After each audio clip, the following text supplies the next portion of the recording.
김정은과 푸틴의 정상회담이 이루어지면 2019년 이후 4년 만입니다.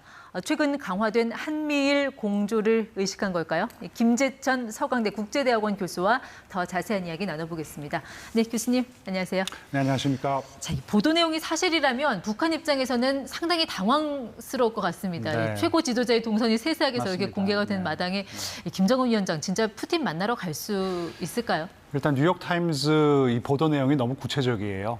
미국의 정보 당국이 굉장히 구체적인 정보를 취득해서 뉴욕타임즈에 흘린 것 같고요. 네. 예, 분명히 지금 만나려는 의향이 있었던 것 같습니다. 양 국가가 무기 거래를 굉장히 빠른 속도로 진행하고 싶어 하는 것 같아요. 근데 지금 돌발 변수가 발생한 게요.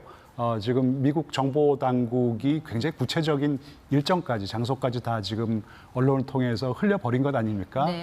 이런 상황에서 어떻게 보면 미국이 지금 양국의 잔치에 초를 친 상황이고, 과연 원안대로, 원래 스케줄대로 일정을 진행할지는 조금 더 지켜봐야 할 상황인 것 같습니다. 네, 만약에 이런 상황에서도 정말 만남이 예정대로 성사가 된다면 분명히 북한과 러시아 뭔가 네. 절박한 이해관계가 있다는 얘기인데 네. 좀 구체적으로 어떤 거래가 오갈 걸로 보이세요? 일단 우크라이나 전쟁이 지금 소모전의 양상으로 치닫고 있습니다. 소모전이라는 것은 결국 어느 쪽이 더 오래 버텨내느냐가 관건이 되는 것이거든요.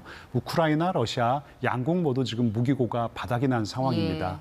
우크라이나 같은 경우에는 미국이 지금 탄약을 지원해주고 있어요. 포탄도 지원해주고 있고요. 하지만 중국은 러시아에게 무기 지원을 해주고 있지 않은 상황에서 북한의 역할이 굉장히 중요하다는 것이죠. 그럼 북한은 뭐가 탄약과 절박할까요? 그다음에 포탄을 많이 비축해 놓은 상황이기 때문에 지원을 해주고 그에 대한 반대 급부로 러시아는 핵심 군사 기술을 전수해 줄 수 있다라는 보도가 나오고 있는 상황입니다. 그 핵 기술 개발이라든지 인공위성 기술 같은 건 사실 동맹 간에도 전수하는 게 사실 쉽지 않은 일인데 그렇죠. 네. 이 거래가 실제로 성사될 걸로 보시나요? 러시아 입장에서는 전쟁에서 승리하는 것이 더 중요하지 않겠습니까? 그래서 이런 기술 있어서 뭐 합니까? 전쟁에 이기는 게 중요하고 제 생각에는 모든 핵심 군사 기술을 다 전수해 줄 것 같지는 않고요. 일부는 전수해 줄 가능성이 있다고 생각합니다. 만약에 러시아가 그런 핵심 기술을 북한에 전수한다면 우리 입장에서는 어느 정도의 안보 위험에 닥칠 수 있는 건가요? 일단 군사 정찰 위성 기술을 전수해 준다면 지금 최근에 2번 실패했는데 성공할 수 있을 가능성이 높아지는 것이고 핵 무기를 소형화할 수 있는 기술이라든지 그다음에 대륙간 탄도미사일의 경우에는 지금 탄두의 대기권 재진입 기술이 부족하다. 그다음에 재진입을 하더라도 유도를 해서 타겟을 명중시킬 수 있는 그런 유도 기술이 부족하다라는 것인데 그런 기술을 전수해 준다 그러면 한국뿐만 아니라 미국에게도 큰 위협이 되고 있기 때문에 미국이 많이 우려하고 있는 한국뿐만 아니라 미국도 우려가 되는 상황이 아닌가 생각됩니다. 그래서 미국이 이렇게 나서서 북러 정상의 만남에 좀 이렇게 스포일러, 이렇게 방해를 놓고 있는 걸까요? 우리 다 보고 있다, 나쁜 짓 하지 마라, 경고장 날리는 건가요? 스포일러 맞고요.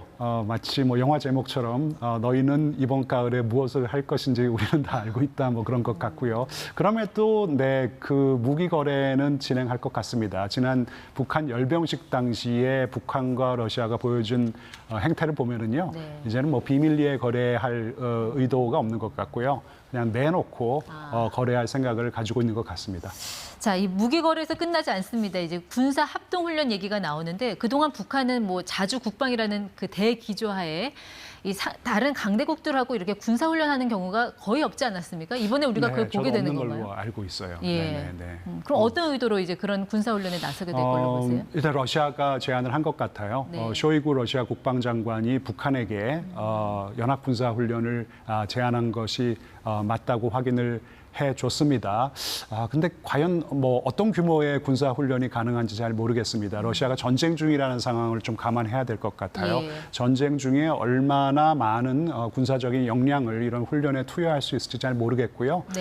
북한도 사실 재래식 무기 능력이 떨어지기 때문에 그렇게 어떤 큰 규모의 군사 훈련은 가능하지 않을 것으로 저는 개인적으로 판단하고 있습니다. 북러 간의 군사 합동 훈련 얘기뿐만 아니라 북중러 이 3국 간에 만약에 군사 훈련이 성사가 된다면 이건 정말 사상 처음 있는 일인데. 맞습니다.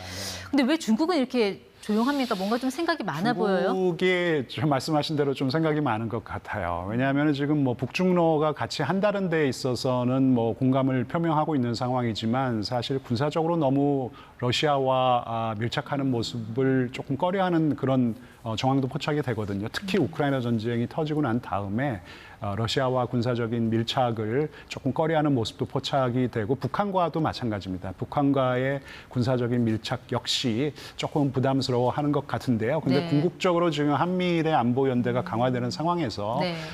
결국은 중국도 예. 러시아가 제안한 북중러 연합군사훈련에 동의를 하지 않을까 조심스럽게 예측하고 있습니다. 네, 어쨌든 이렇게 한미일 대 북중러 이런 신냉정 구도가 이제 갈수록 좀 공고화되는 그런 분위기인데 그럼 우리의 외교 전략은 이제 어떻게 가져가야 될까요? 그냥 한미일 공조 강화 이쪽으로 그냥 가면 되는 건지 아니면 약간 이렇게 전략적인 모호성 이런 거를 좀 유지할 필요가 있는 건지 어떻게 보고 계십니까? 전략적으로는 명확성이 필요하다고 생각합니다. 예, 전략적으로는요. 큰 전략은 자유주의 국가들과 한국은 자유주의 국가로서 연대를 강화해서 네. 지금 도전을 받고 있는 자유주의 국제 질서를 지키는 것이 맞다고 생각하고요. 네. 하지만 강론에 들어가서 개별적인 정책에 있어서 전술 차원에서는 충분하게 유연성을 발휘할 수 있다고 생각합니다. 특히 네. 중국과의 경제 관계에 있어서는 우리가 창의력, 융통성, 유연성을 발휘해서 네. 좋은 경제 관계를 유지하는 것이 중요하다고 생각합니다. 알겠습니다. 전략 면에서는 명확성, 전술 면에서는 융통성, 양면 맞습니다. 전략 네, 네. 제안해 주셨습니다. 네, 김재천 교수와 함께했습니다. 고맙습니다. 네, 감사합니다.